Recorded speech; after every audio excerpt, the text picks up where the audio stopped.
Hi YouTubers, Construction Chick here. This video I just want to go through a little bit of a conversation I had today and then go into 3 points that I think you'll find relevant to your house contract, or whether you're going to build a house with a project builder or any of those things. So I guess first things first, I had a delightful conversation today about a person saying, why the hell should I review my contract? Surely the builder will do the right thing by me.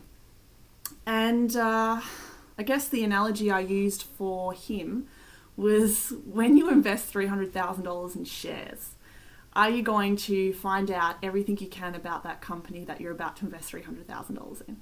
And if you don't know the right questions to ask, are you going to seek someone out that knows the questions to ask and then ask them of that company? You know, who the hell's the CEO? Or, you know, I'm not a stockbroker, but surely there are questions you need to ask before you invest $300,000, or, you know, loan money to invest $300,000. And the same thing applies for the house, but I guess they are different questions. And building a house is marketed in such a way where it makes it seem like you don't have to ask any questions. Everything's hunky-dory, just sign the line.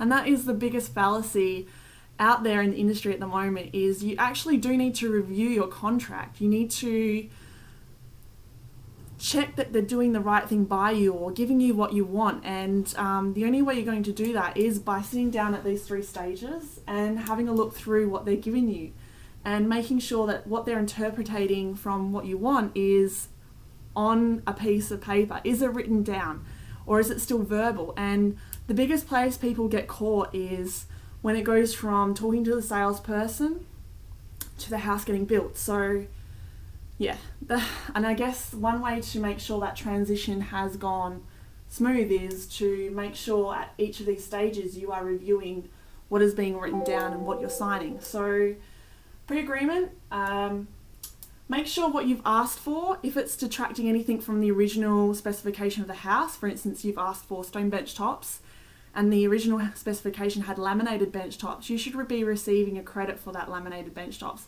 Little things like that, but they can add up. So I've had a pre-agreement contract review and saved someone about $3,000. And okay, $3,000, let's go to Burswood and spend it. But it's still a lot of money for some people, and you don't have to loan, you're not paying interest on that $3,000. Another point pre-agreement is you're going to ask for amendments to the original sketch design. And it's important to have those amendments down, because if it's just a generalized word that says amend bedroom 2, later on you're going to hit something where, well, it's not in the contract. This is what we're doing. And it's going to be verbal, so you have to have something written down. This is the amendment I wanted. Base contract. So it takes about 6 weeks to hit base contract once you've signed the pre-agreement and paid your $2,000. The biggest thing about base contract is receiving an incomplete contract. So some builders don't give you a site survey or engineer's report, which is something you should be agreeing into at pre-agreement. And because of that, they can't give you certain drawings, you know, soak wells.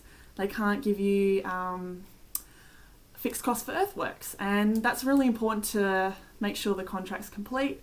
So what you're signing, there's no more extra budget blowouts, and having your costs reviewed, make sure they're not too much, that kind of stuff. And pre-start is the next step. So once you've signed the contract, you get pushed into pre-start, where you kind of choose what your house looks like, all the finishes, all the kind of aesthetic things. And from the pre-start meeting, you should be hitting a pre-start variation, depending on what you ask for. Obviously the costs need to be put in there. Check the variation that you're paying for, like have what you've asked, is it in the variation, are you paying for it? And is what you asked being on the drawings as well? Because after pre-start, they pretty much give all the drawings and the documentation to the operations side of the business, and they go off what you've signed. So make sure what you've asked for is in there and be very vigilant with that. So yeah, if you want to review a contract, those are your 3 major areas, or that's where your signature is really going to affect the rest of your build. So yeah, you need to be savvy about that, and you need to make sure that those 3 things have been reviewed. Obviously, like I mentioned, if you don't know what to ask about the company you're investing in, surely you'd seek out a professional that does know the right questions. So if you don't know what you need to look for in these 3 points, these 3 reviews, it's time to seek out someone that does. Obviously, there's lawyers out there, but my business also does these reviews. So check out our website and see how we can help you.